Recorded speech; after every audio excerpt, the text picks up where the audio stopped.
ঢাকাতে যেই পরিস্থিতি বিরাজ করছে একদমই নাজুক। আমরা মানে স্বাধীনতা উত্তর বাংলাদেশে বা দ্বিতীয় বাংলাদেশে যেই পরিস্থিতিগুলো কখনোই চাইনি, আমাদের সেই পরিস্থিতির মধ্যে দিয়ে এখন যাইতে হচ্ছে। বরঞ্চ দিন দিন পরিস্থিতির উন্নতি আমরা আশা করি, কিন্তু দিন দিন আরও অবনতি হচ্ছে। আমরা এখানে সমবেত হয়েছি মূলত আমাদের জায়গা থেকে প্রতিবাদ জানানোর জন্য, যেখানে আমরা আশা করেছিলাম একটু সুন্দর বাংলাদেশ, যেগুলো আমরা চাচ্ছিলাম আমাদের আশার মধ্যে ছিল, কিন্তু সেগুলো বাস্তবে পাচ্ছি না। কেন পাচ্ছি না, কেন তারা দিতে আমরা ব্যর্থ হচ্ছেন বর্তমান ইন্টারিম গভর্নমেন্ট, আমরা সেই প্রতিবাদ জানাতে এখানে আসছি।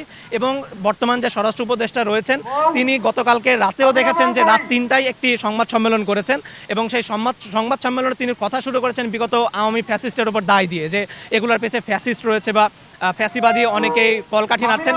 মেন কথা হচ্ছে যে আমরা আওয়ামী সরকারকে বিগত সময়গুলোতে দেখেছি যে তারা যে কোনো কিছুর দায় দিত। বর্তমানের বিগত জামাত বিএনপির উপর তারা দায় দেওয়ার একটা চেষ্টা করতো, বিগত ফ্যাসিস্ট সরকার বা আওয়ামী সরকার। কালকে স্বরাষ্ট্র উপদেষ্টা কথা শুরু করেছেন বিগত ফ্যাসিস্ট সরকার বা আওয়ামী সরকারের উপর দায় দেওয়ার মাধ্যমে। তো আমরা চাই যে এই কালচারের যাতে পরিবর্তন হয়, আমরা এইটারও দাবি জানাই। যে আমরা জানি যে বিগত আওয়ামী ফ্যাসিস্ট সরকার অনেক বেশি টাকা ইনভেস্ট করছে দেশকে অস্থিতিশীল করার জন্য বা আইনশৃঙ্খলাকে প্রশ্নবিদ্ধ করার জন্য, কিন্তু আমরা বিপ্লবের পক্ষের শক্তি, আমরা বিপ্লবের মাধ্যমে নতুন বাংলাদেশ পেয়েছি। কিন্তু আমরা এখনও যদি সেই আওয়ামী কালচার ধারণ করি যে সব কিছুর দায় বিএনপি জামাত, সব কিছুর দায় বিগত আওয়ামী লীগ, আমরা ওই কালচার মানতে চান। আপনি কেন পারছেন না, আপনার কতটুকু সময় দরকার, আপনার কী কী জায়গা পাচ্ছেন না, কেন আইনশৃঙ্খলা বাহিনী এখনও ভঙ্গুর অবস্থায় রয়েছেন, সেইগুলো জনগণের সামনে প্রকাশ করুন। এবং প্রত্যেকটা সব কিছুর আপনাকে দায় দিতে হবে, কারণ আপনারা এখন আমাদের সরকার। আমরা বিগত আওয়ামী লীগ সরকারের সাথে আপনাদেরকে মেলাই না। তো আমরা এসেছি এখানে স্বরাষ্ট্র উপদেষ্টার পদত্যাগের জন্য, এবং যদি পদত্যাগে তিনি রাজি না হন তাহলে আমাদের পরবর্তী পদক্ষেপ কী হবে আমরা পদযাত্রা শেষে আপনাদের জানাবো।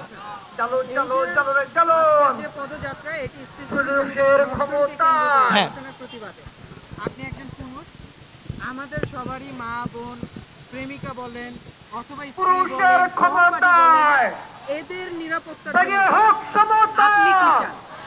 আমাদের নিরাপত্তার জন্য সর্বোপরি বলবো যে আমাদেরকে নিজেদেরকে সতর্ক থাকতে হবে। কিন্তু আমার দেশ বা আমার আইনশৃঙ্খলা পরিস্থিতি কেন ব্যর্থ আমাদেরকে সেই নিরাপত্তা দিতে? আমরা চাই, যেমন একটা বাসের ধর্ষণ রাজশাহী রুটে দেখেছেন, আমরা কয়েকজনকে গ্রেপ্তার করা হচ্ছে। আমরা চাই অতি দ্রুত শাস্তি। ধর্ষকের কোনো আইনজীবীর আমি তো ভেবে পাই না যে ধর্ষকের পক্ষে কোন আইনজীবী দাঁড়ায়। আমি সেই ধিক্কার জানাই সেসব আইনজীবীদের যারা ধর্ষকের পক্ষে কেস লড়ে।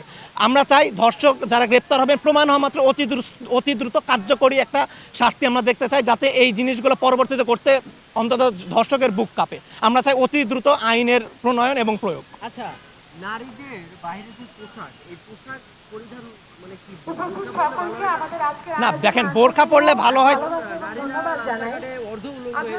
আচ্ছা, এটা দুইভাবে আমি বিচার করি, সাংঘর্ষিকও না, এটা হতে পারে। কিন্তু তার মানে এই না যে আমার পোশাকের উপর ভিত্তি করে আমি পোশাকের উপর ভিত্তি করে আমাকে কেউ জাজ করবে। তাহলে আমার বর্তমান আইন শৃঙ্খলা পরিস্থিতি থাকার দরকার।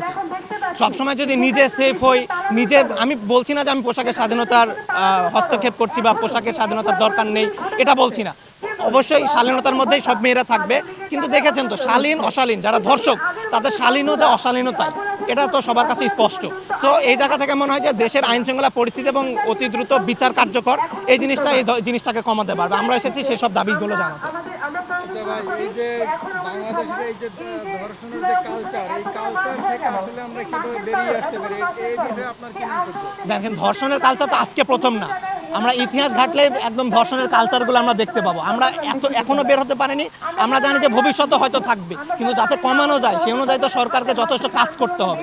আমরা চাচ্ছি যে সরকার যথেষ্ট কাজ করুক এবং এই জিনিসগুলো যাতে একদমই সমাজ থেকে হারিয়ে যায় সেই জন্য ধীরে ধীরে কাজ করুক। বিশিষ্টজনরা আছেন, এটা একমাত্র হতে পারে আইনের যথাযথ প্রয়োগ এবং প্রণয়ন, অতি দ্রুত দৃষ্টান্তমূলক শাস্তি। এটা আয়স না, আসলেই শাস্তি করতে হবে, এরকমটাই হতে পারে এখান থেকে উত্তরণের পর। ধন্যবাদ আপনাকে। আমরা আজকে সিদ্ধান্ত নেই